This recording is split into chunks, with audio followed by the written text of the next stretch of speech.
Sandy Feld, keynote speaker and author, joins us with ways to keep the peace and joy while spending time with family and friends you might not like so much during the holidays. And that can be very stressful for people. We're gathered around, we're enjoying the flavors of the season. Yeah. What topic should we stay all right. from? Well, you can do it. Big ones. All right. I think I know. Yeah, well, you know the topic. I mean, who doesn't know? It's not just the topics. I mean, the topics, of course, are politics, religion, how to raise children. You want to stay away from that. But you know what it really is, Tanya? You're going to be around with what? Your family, your closest friends, people you know.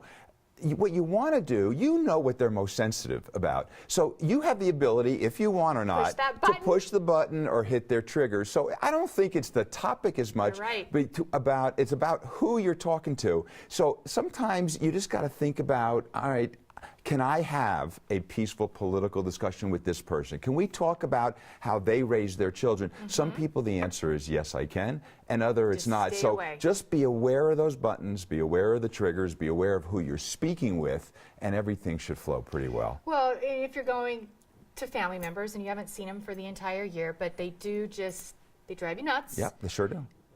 Set aside all the differences, get along. Well, you stay want far to. away.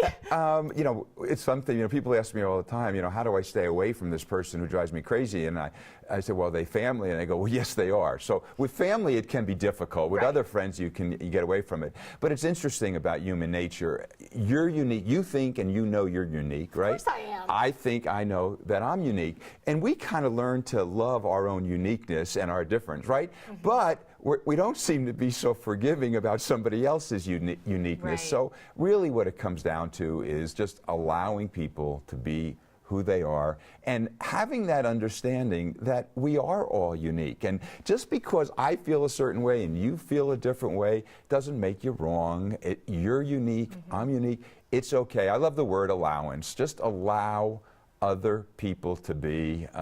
Love yourself, love them. I know it's all trite. It sounds pretty it's a word. easy. You have to work on that. Well, you do. But when you start thinking, okay, I'm unique and I'm okay, then why aren't they unique and why aren't they okay too? So this time of year, forgiveness or forgetting about the past. Differences? Oh, I think there's a big difference between forgiveness and forgetting. We all want to create a life that is flourishing, vibrant, exciting. But how do we create our life? We create our life from this present moment. When we are in a place where we're not forgiving, we're always where? We're always in the past. When we don't forgive, where are we living? We're living in the past. So if we want to get to that point where we can create our future, we must forgive in order to bring ourselves to the present. Now, I'm not saying forget. Remembering is good. That's a nice trait. But there is that difference between forgiving and forget. And when we are able to forgive, we bring ourselves to the present, it's a calming effect, and now we're able to create going forward. So work on forgiving. You don't have to work on forgetting. It's all right. It may not be overnight. It can take time, but get there, because then from my own personal experiences, things are lifted. You feel lighter yourself and happier inside. And who do you want to forgive first? Yourself. I mean, when we start having these discussions, you're thinking about forgiving what other people, you know, all the exes, the ex-boyfriends, the ex-husbands, the ex-bosses. But, you know, forgiveness really starts with forgiving ourselves for the things that we're always or might not be so proud about. Exactly. Yeah. About a little under a minute left. Sure. This time of year, too, always reminds me of loving and joy and being grateful. I think no matter where you are, some good things to remember. Well, I think being appreciative and grateful is the number one thing we can do for ourselves. And it always is in the moment. It's a focus and it's a choice.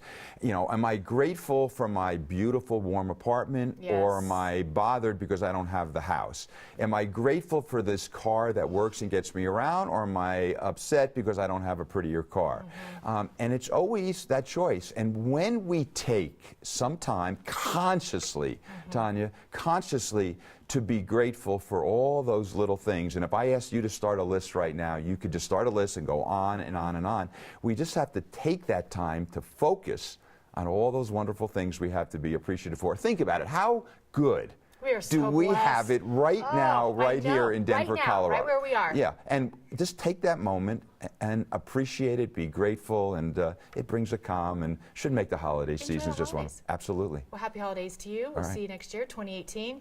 bigger and better. You got it. Thanks All for having right. me. Always wonderful. Take care. Log on to andyfeld.net to receive his newsletter, plus enjoy 3 free chapters of his book, We're Tipping Over. You can also send Andy an email or join him on Facebook, Twitter, Instagram. He has other wonderful books available as well.